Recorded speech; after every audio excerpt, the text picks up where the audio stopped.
Hey guys, we are getting ready for another round of kidding. This next round will only last about a week, so it'll be quick and fast. So before our kidding season starts, I wanted to give you a little tour of our kidding room and kind of explain how we do things. We have changed a few things over the years, changed how we utilize our kidding room. So I just wanted to take a moment to explain all of that to you guys before kidding starts. This is our kidding room. It is 24 by 30. We have 17 pens set up in here. I do have an optional 18th pen back in the corner between the two waters.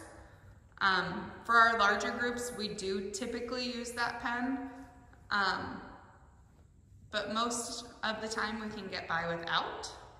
I do also have space up here in the front corner that I could put an extra pen if we need to. However, we do typically use this area for bottle kids as well. As you can see, each pen has access to water. We use these PVC pipes for our water. As you can see, there's holes cut in the tops. Each goat can access that.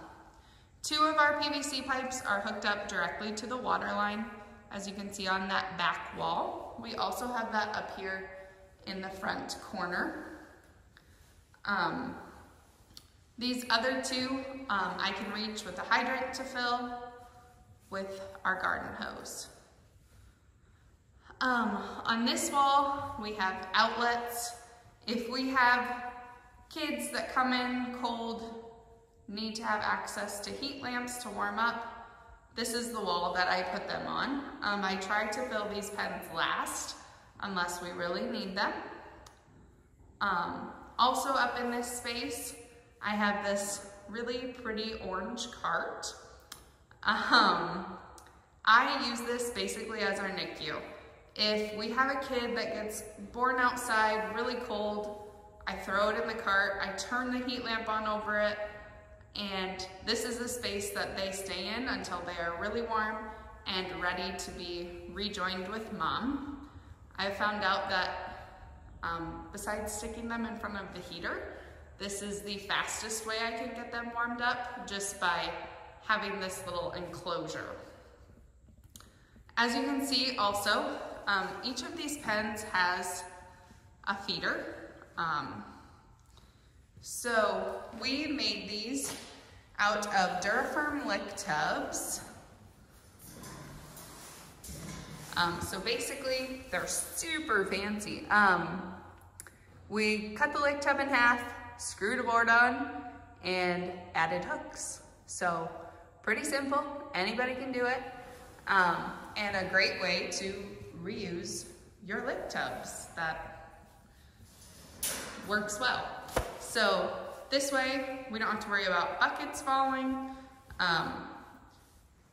If we don't hang them high enough, the kids do tend to jump in them and sleep in them. However, that doesn't tend to be too much of a problem. So in our kidding room, I have numbers for all of the pens. You can see our little pink, or not pink, purple, pinkish purple tags above each pen. So that correlates with my chart up here. So this is the layout of our kidding room. This is where I track who's in what pen, what day they were born, how many they had. On the top right corner, we keep track of how many are born live and how many die within the first few days of life. So that just gives us a really good idea of our drop percentage right away. I don't have to go to the computer. I can just look up at the board and know where we're at. In the left corner, I also keep track of our male and female totals. And out of that, I put how many replacements I'm going to keep, how many females I plan on keeping. I like to just know that percentage, know how many we potentially have to sell and how many I'm keeping back for ourselves. Typically, we sell our replacements. However, lately we have been trying to build our herd back up. We did a lot of really hard culling. So the past few groups, we have been keeping all of our replacements for ourselves. Also, as you can see here, I have a cart. On this cart, I have a paper that I keep track of all of our records. So everything gets written down by hand, and then I take this paper and I enter it all into the computer on the Excel sheet. So we put the number of which they are in the group. So in this first spot, I number 1, 2, 3, 4, 5, all the way down. We have the date, the dam's tag number, who the sire is. So I track all of this in our Excel file. Each different breeding group, I write down which sire I put in.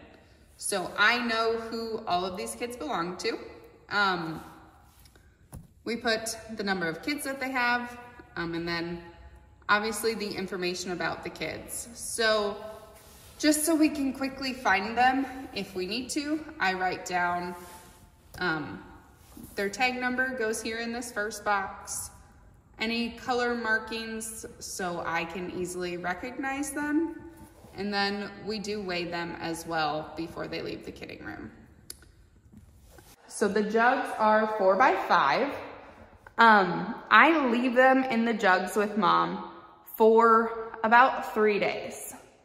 There was a point in time we were doing less than that, and it was working, but in our newer moms, our doelings, we found that they just were not creating the bond like we really want to see. We were getting kids outside, not knowing who Mom was. They were snitching off everyone, and it just kind of became a disaster. So now we try and leave them in here for about 3 days.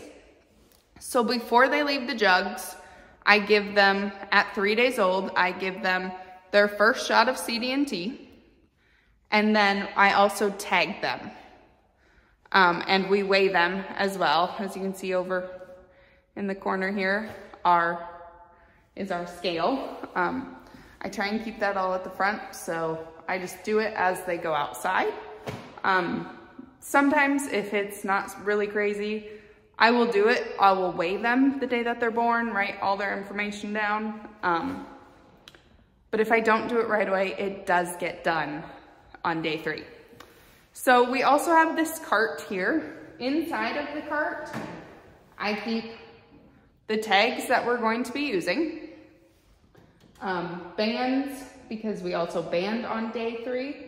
And then if we have any with eyelid problems up here in the corner, we have clips for that we try and catch all that while they're in the kidding room.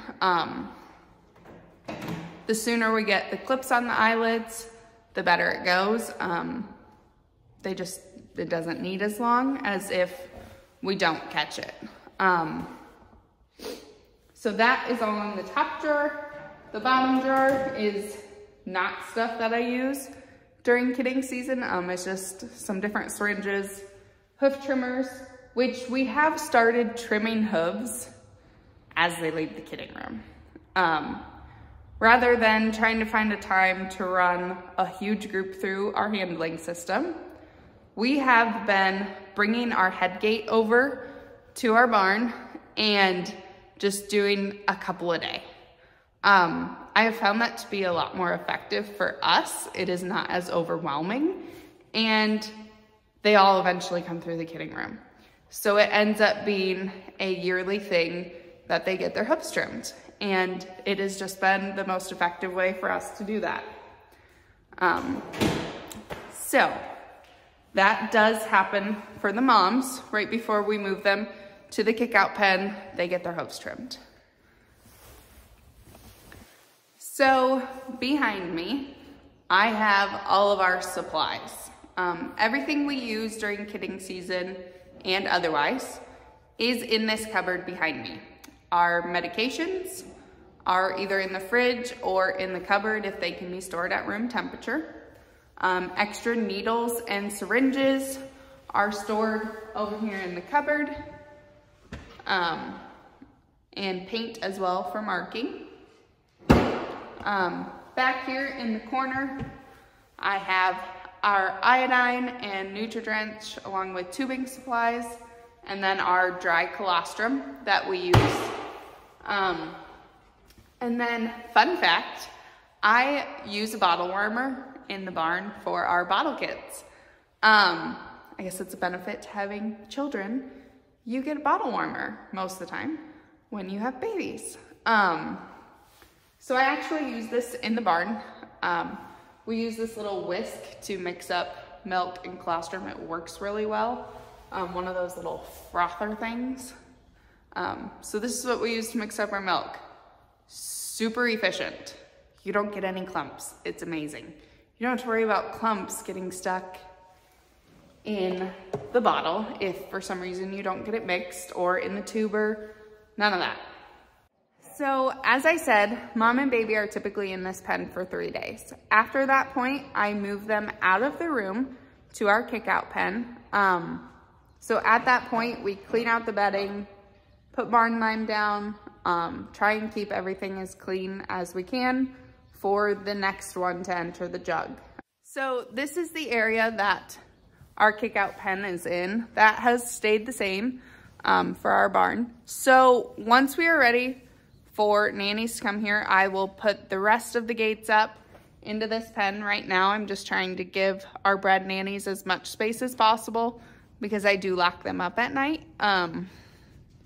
Solely because it's been muddy and I don't want them to have babies in the mud if they're gonna drop kids early. So everybody's been getting locked up at night. So the water will also be moved to right here. If you look really close, you can see that we moved one of the rods in the gate. So once I stick the water over there, they can reach their head through the gate and access that water.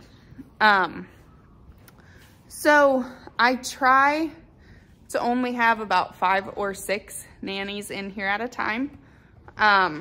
We have found that if I put more than that in there, sometimes they get a little aggressive, or kids end up hurt.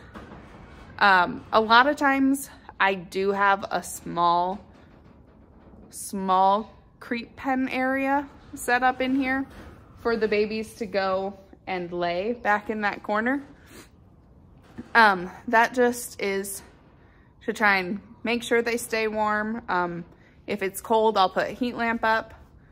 But it gives them a place to safely lay away from the other moms. I hope you enjoyed the tour of our kidding room facilities today. I will also make a video about our hoop building.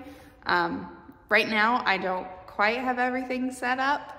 I plan on doing that this week before too many babies drop. We have it cleaned out. We just need to get our creep pens up and situated. So I will make a video about that another day. I hope you all enjoyed. I will see you next time. And don't forget to hit that subscribe button.